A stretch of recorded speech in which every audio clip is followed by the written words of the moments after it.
السلام علیکم ناظرین، میں بابر علی اور آپ مجھے دیکھ رہے ہیں میرے اپنے YouTube channel Babar daily news پر۔ ناظرین، سب سے پہلے بات کر لیتے ہیں جو کوئٹہ بم دھماکہ ہوا اس کے متعلق۔ بہت ہی افسوسناک خبر ہے یہ ہمارے لیے اور ہمارے پاکستانیوں کے لیے۔ جو شہید ہوئے ہیں وہ بھی ہمارے بھائی تھے، جو زخمی ہیں اور جو سیریس زیادہ ہی سنجیدگی سے زخمی ہیں، جن کی صورتحال سنجیدہ بتائی جا رہی ہے۔ پہلے بات کرتے ہیں کوئٹہ حملے پہ۔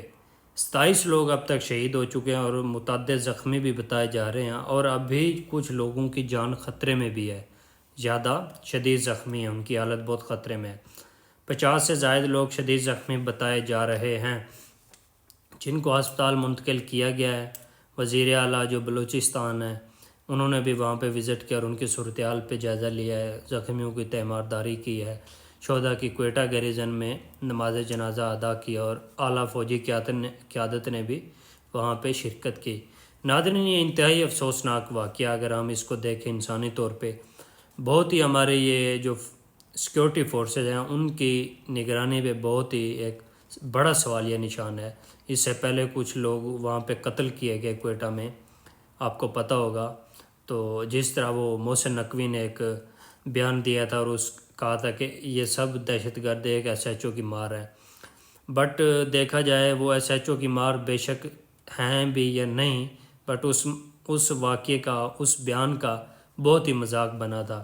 ہمیں ایک قوم کے طور پہ، قومی کے طور پہ یہ یکجا ہو کے اس جنگ کو ختم کرنا ہوگا۔ یہ جو دہشت گردی پھیل رہی ہے ہمارے ملک میں، خاص طور بلوچستان میں اور قبائلی علاقے جو ہیں، اچھا اس کو ختم کرنا ہوگا۔ سب سے پہلے مل کر ہم نے سیاست کو ایک سائیڈ پہ رکھ کے، اپنے اختلافات سیاسی شخصی جو بھی ہیں ان کو سائیڈ پہ رکھ کے ہمیں اس جنگ کو ختم کرنا ہوگا، اور اس جو خطرناک ایک دہشت گردی پاکستان میں پھیلی ہوئی ہے اس کو جڑ سے اکھاڑ پھینکنا ہوگا۔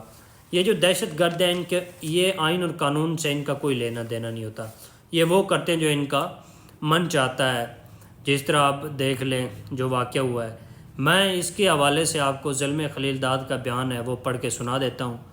کوئٹہ میں بم دھماکے میں میں درجنوں جانوں کا دکھ ہے مجھے، میں متاثرہ خاندانوں سے، یہ زلمے خلیل داد کا بیان ہے، تعزیت کرتا ہوں اور زخمیوں کے لیے نیک خواہشات کا اظہار کرتا ہوں۔ حالیہ مہینوں میں ہونے والے اس خوفناک واقعے اور اس طرح کے کئی حملوں میں ایک چیز واضح کرتے ہیں کہ پاکستانی ملٹری اسٹیبلشمنٹ کو اپنی اصلی ذمہ داریوں پر توجہ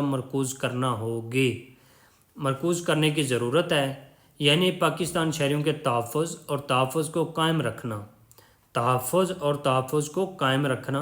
اور اسے برقرار رکھنا، یہ ذمہ داری ان کی ہے۔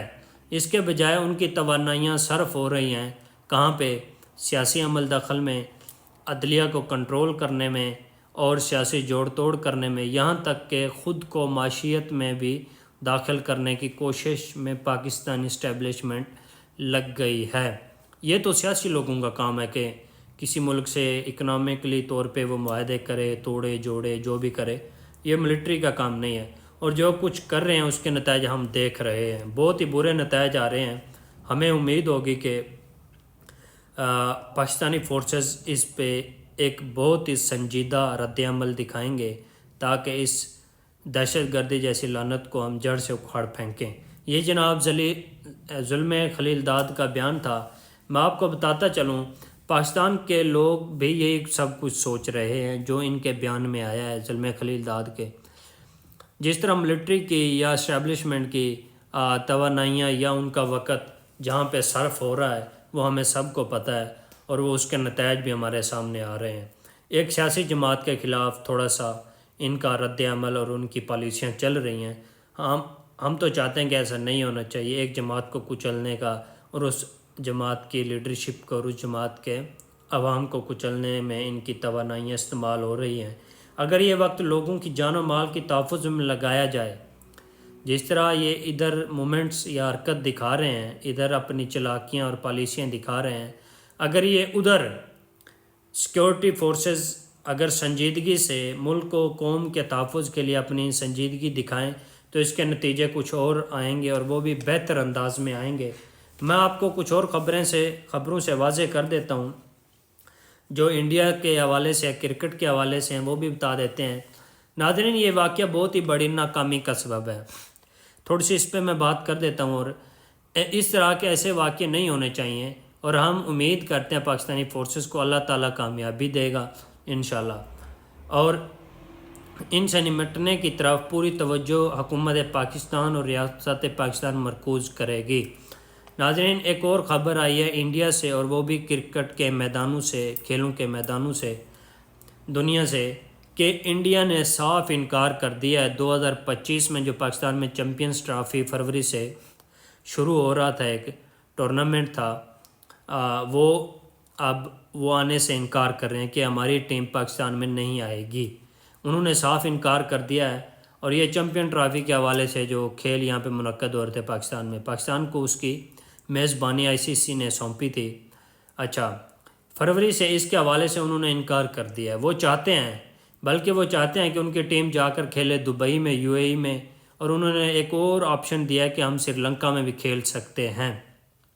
بھارت کی طرف سے دوسری خبر یہ ہے، جو بھارت میں ایئر ٹریفک کنٹرولرز کانفرنس ہونے جا رہی تھی، اس کے حوالے سے جو پاکستان کے نمائندوں نے ادھر جانا تھا، بھارت حکومت، بھارت سرکار ان پاکستانی نمائندوں کو ویزا دینے سے انہوں نے انکار کر دیا، صاف انکار۔ بھارت کی ہٹ دھرمی دیکھیں اور ان کا رویہ چیک کریں، آپ نوٹ کریں۔ ابھی ان کا پچھلے مہینے وزیر خارجہ پاکستان میں آیا OIC کانفرنس میں، اچھا SCO کانفرنس میں آیا، جس طرح پاکستان میں انہیں عزت ملی، اور جس طرح ان کو یہاں پروٹوکول ملا، جس طرح ان کو ویزا ملا پاکستان کا، وہ آپ کے سامنے، اور وہ جس طرح وہ رویہ دکھا رہے ہیں، بھارت ایک نیچ اور گھٹیا پن کا مظاہرہ کر رہا ہے۔ جس وقت بھی ان کو موقع ملتا ہے چھوٹا سا گھٹیا پن کرنے کا، یہ وہ موقع ہاتھ سے نہیں جانے دیتے۔ پتہ نہیں کس طرح کے لوگ ان پہ مسلط ہیں، ہمیں تو سمجھ نہیں آتی۔ اور میں آپ کو تھوڑا سا یہ بتا دوں کہ جس طرح نواز شریف پچھلے مہینے میں نریندر مودی کے بارے میں خواہشات کا اظہار کر رہے تھے، اور ان کے جو میڈیا کے لوگ آئے ہوئے تھے، وہ خاتون تھی، پتہ نہیں کیا نام تھا، برخادت پتہ نہیں کیا تھا، ان کو پیغام دیا تھا کہ اگر مودی آ جاتے تو ہمیں اچھا محسوس ہوتا، اور مودی نے یہ کر دکھایا کہ وہ ایک تو ٹیم نہیں بھیج رہے، دوسرا اوپر سے وہ ہمارے ایئر کنٹرولرز کا جو کانفرنس ہے ادھر انڈیا میں، بھارت میں، وہ ہمارے نمائندوں کو ویزا نہیں دے رہے، صاف انکار کر دیا ہے، اور ابھی تک کوئی ویزا نہیں ملے۔ اب آپ آ جائیں کہ میاں صاحب اور ان کی بیٹی جنیوا میں موجود ہیں، اور ان کے ساتھ جو کچھ وہاں پہ وہ آپ نے دیکھا ہوگا لاسٹ ٹائم، کل ہی رات یہ ویڈیو آئی ہے، یار اس شخص کے ساتھ ہو رہا ہے جس نے اس ملک اور قوم کے ساتھ ظلم و ستم کیا، بربریت کی، فسطائیت کی، یا اس نظام کا حصہ رہا وہ بندہ جو اس ملک کے خلاف یا اس ملک کے عوام کے خلاف ہوا ہے۔ آپ قاضی فائز عیسیٰ کی مثال آپ کے سامنے تاریخ کی بڑی مثال ہے، جنرل باجوہ کی مثال آپ کے سامنے تاریخ کی بڑی مثال ہے، آپ دیکھ لیں۔